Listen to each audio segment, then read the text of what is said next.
ibu-ibu tolong perhatian bagaimana membentuk anak-anak jadi seseorang yang sangat hebat di dalam Islam. Ini terbukti karena Rasulullah berkata ini penakluk yang terbaik. Lihat, pertama-tama bapaknya sudah memilihkan dia ulama terbaik dari awal. Jadi bapaknya memilihkan dia ulama yang terbaik dari awal. Mohon maaf, kadang-kadang kita salah pikir tentang pendidikan. Kita pikir pendidikan tentang masalah gedung. Kita pikir pendidikan tentang masalah kurikulum. Bukan, pendidikan itu masalah orang. Bukan masalah gedung, bukan masalah kurikulum. Bisa difahami sampai di sini teman-teman sekalian. Lah kenapa? Jadi gini ceritanya. Teman-teman sekalian, kesalahan pandangan orang Indonesia, pendidikan adalah transfer of knowledge. Kalau pendidikan hanya transfer of knowledge, maka Google tahu lebih banyak daripada semua guru Anda. Teman-teman sekalian. Google tahu lebih banyak daripada semua profesor Anda. Tapi pendidikan di dalam Islam bukan transfer of knowledge saja, tapi transfer of karakter. Ahmad bin Hambal pas lagi ngisi pengajian, itu yang datang ribuan. Yang bawa catatan itu cuma 100 orang di depan saja yang bawa catatan. Tapi yang lain gak bawa catatan sama sekali. Cuma datang, duduk, melihat Ahmad bin Hambal. Belajar apa? Belajar adab. Ulama-ulama berkata, ada orang yang belajar adab 40 tahun. Belajar ilmu cuma 4 tahun. Ada yang belajar adab selama berapa lama? Belajar ilmu cuma sebentar saja. Lah kenapa? Karena kalau adab sudah dikuasai, karakter sudah dikuasai, ilmu gampang. Zaman sekarang banyak orang berilmu nggak beradab. Nah untuk sekalian, punya ilmu baru sedikit, ustadznya dikritik, masya Allah. Sudah berani bilang ustadznya pasti masuk neraka, masya Allah. Loh antum belajar berapa banyak? Bisa dipahami untuk sekalian, nggak ada gunanya antum belajar ilmu kalau nggak ada adab. Maka Muhammad Al-Fatih pelajaran pertama dia adalah pelajaran adab. Gurunya yang pertama namanya Syekh Ahmad Al-Qurani. Seperti namanya dia mengajarkan Al-Quran. Karena dasar daripada semua pendidikan harus Al-Quran. Maka dia ajari Muhammad Al-Fatih Al-Quran. Tapi ketika syekhnya ini mengajar, ini anak kok bandel banget.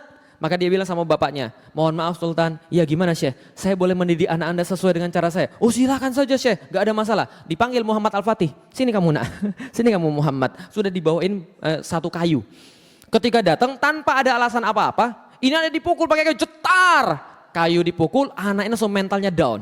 Mentalnya down semenjak saat itu dia langsung hormat pada gurunya. Paham teman sekalian? Dia langsung hormat pada gurunya. Hasilnya 8 tahun hatam Al-Quran. Hafal Al-Quran, hafiz 8 tahun. Itu karena dipukul gurunya. Ketika sudah gede Al-Fatih bilang, gara-gara pukulan itu saya jadi sayang sekarang.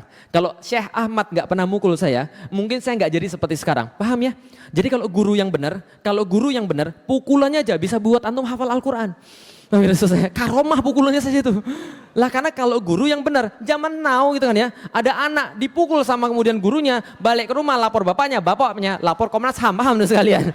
Ini terjadi, lapor polisi ini terjadi. Lah kenapa? Sudah enggak lagi khidmat pada gurunya. Zaman dulu saya tuh takut banget sama guru saya. Lah itu mana hikmat namanya? Karena kenapa? Ingat baik-baik, kemarin saya sudah bilang, ilmu enggak datang daripada Anda yang cari. Ilmu itu Allah yang memberi. Dan Allah memberi ilmu bisa jadi karena gurunya ridho. Bisa dipahami teman sekalian, gurunya ridho, antum dapat ilmunya. Makanya di kalangan pesantren itu kadang-kadang murid mijitin gurunya untuk dapat ilmunya. Itu benar. Lah kenapa? Karena adabnya itu loh. Adabnya itu yang menghantarkan dia dapat ilmu. Bisa dipahami kira teman sekalian. Nah, makanya kemudian yang pertama kali dipelajari Ahmad Al-Qurani. Selesai kemudian belajar Al-Quran, maka gurunya yang lain namanya Syekh Aksyamsuddin yang menemani dia dari awal, membentuk mentalnya, membentuk adabnya, membentuk akhlaknya. Gimana caranya? Nih ibu-ibu sekalian, dia memulai caranya dengan bercerita. Ada penelitian bahwa semua orang sepakat cara mendidik anak yang terbaik adalah bercerita. Karena bercerita itu orang pasti ingat.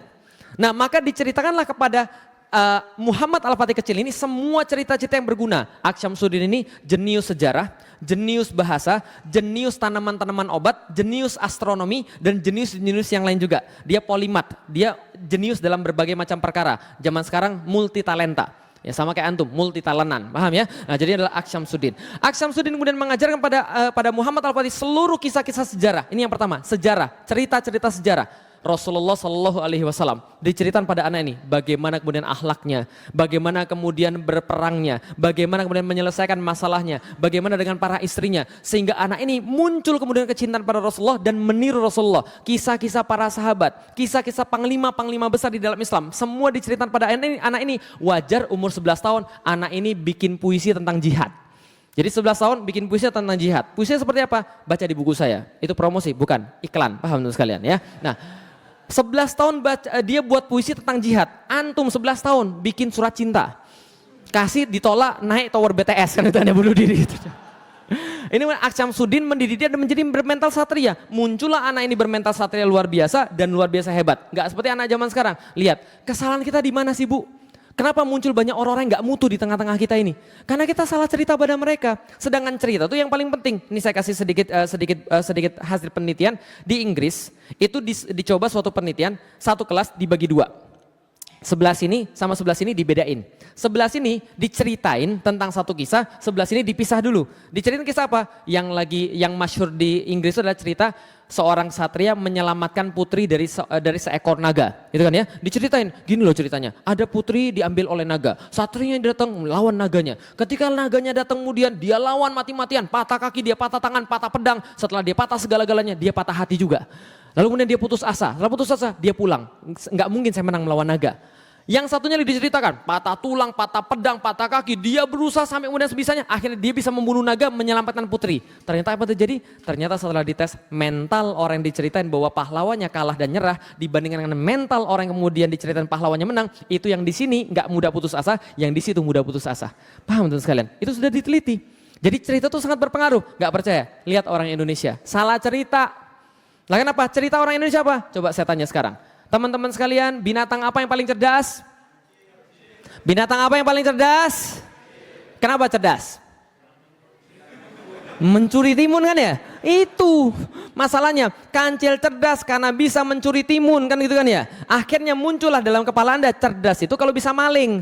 Jadilah di Indonesia yang cerdas itu yang maling, yang petani yang susah. Paham teman-teman sekalian? Loh kok saya tahu petani susah? Saya kan IPB, paham teman sekalian? Saya tahu petani Indonesia kayak apa, kenapa? Ceritanya begitu, apalagi ceritanya? Ceritanya lagi, ada cowok mesum, ngintip cewek mandi. Gitu kan ya, ternyata ceweknya bidadari. Tahu kisah apa itu? Tahu kisah apa itu teman sekalian? Oh nggak pernah diceritain begitu lagi ya? Sian banget antum. Ada cowok mesum ngintip cewek mandi. Ternyata bidadari. Diambil kemudian selendang bidadarinya, nggak bisa terbang dia ke kahyangan. Akhirnya ketika dia nggak bisa terbang, singkat cerita dia kawin sama yang nyuri selendangnya. Pelajaran moralnya adik-adik sekalian, maling kawin sama bidadari. Paham antum? Paham antum sekalian? Ini terjadi di Indonesia, parah, cerita-ceritanya parah. Apalagi kancil, lomba lari sama kura-kura. Yang menang siapa? Kura-kura. Lah kenapa? Karena kancilnya nabrak tiang listrik. Oh enggak gitu kan. Karena kancilnya tidur terus. Makanya muncul sebuah peribahasa, biar lambat asal selamat. Paham sekalian? Enggak pernah ada yang mikir, cepat tapi selamat. Maunya lambat asal selamat, lambat asal selamat. Orang Indonesia pikirannya pendek, yang diingat cuma lambat aja. Selamatnya enggak, paham teman sekalian? Maka kerjaan orang Indonesia lambat terus. Jadi paham teman sekalian? Enggak ada cepat tapi selamat. Lah cerita-cerita itu jadi masalah. Bisa dipahami teman sekalian sampai di sini? Tapi cerita orang ini, Rasulullah, para sahabat, jihad, kesatrian, wajar kalau anak ini hebat. Lah kenapa? Ini loh patron di kepalanya itu loh. Jadi hati-hati kita ketika kita di Al-Fatih kita buat cerita-cerita yang herois. Mengangkat kisah-kisah sejarah. Supaya kenapa? Supaya anak kita bukan baca kemudian Spider-Man, bukan baca Kapten Amerika. Jadi paham sekalian? Lah kenapa? Karena itu merusak. Dia memang kuat tapi tidak soleh. Paham teman-teman sekalian? Sedangkan yang kita mau cari adalah anak-anak yang soleh. Ini harus perhatian. Ceritanya ibu-ibu sekalian. Tolong di rumah punya sirah nabawiyah. Tolong di rumah punya sirah tentang para sahabat. Biar bisa cerita sama anak-anak. Jangan sampai anak-anak lebih tahu tentang superhero daripada tentang para sahabat. Ini penting karena ini mental. Jadi gini. Orang kalau mau berbuat sesuatu, dia akan cari referensi mental. Bisa dipahami ya? Dia akan cari referensi mental. Contohnya misalnya begini, antum ketemu satu musuh. Musuh itu menghina agama antum. Maju atau mundur? Contoh mentalnya siapa misalnya? Dia lebih gede daripada antum tapi, terus gimana? Contoh mentalnya siapa? Daud Pak. Daud itu bertemu dengan orang yang lebih gede, dia nggak mundur. Lah kenapa? Kalau mundur Yahudi dan aku bukan Yahudi. Aku adalah turunannya daripada para nabi, sama kayak itu. Aku lawan dia. Ini adalah benar referensi mental, bisa dipahami sekalian. Kalau nggak ada referensi mental, orang nggak akan bersifat kesatria. Maka pentingnya ini kemudian cerita-cerita pada anak-anak kita. Jangan ceritain yang bohong-bohong. Ceritain tentang orang-orang yang hebat, para sahabat, Rasul dan sebagainya. Paham sampai di sini teman sekalian? Oke, setelah diceritain seperti itu, anak kecil ini sekitar umur 5 tahun sampai 8 tahun diajak sama Syekh Aksyamsuddin melihat Hagia Sophia, tadi gereja yang paling besar, dari kejauhan. Lalu Aksyamsuddin bilang, "Nak, kamu lihat itu apa?" Iya, apa itu? Hagia Sophia. Apa itu Hagia Sophia? Tempat yang akan kita taklukkan nanti Syekh. Kalau begitu saya mau cerita. Bapakmu sudah ke sana, bapakmu gagal. Kakekmu pernah ke sana, kakekmu gagal. buyut-buyutmu sampai turunan ketujuh, karena kamu keturunan ketujuh daripada Sultan Utsman, maka dia juga pengen tapi dia tidak pernah bisa. Dan setelahmu juga tidak akan pernah bisa. Loh kenapa Syekh?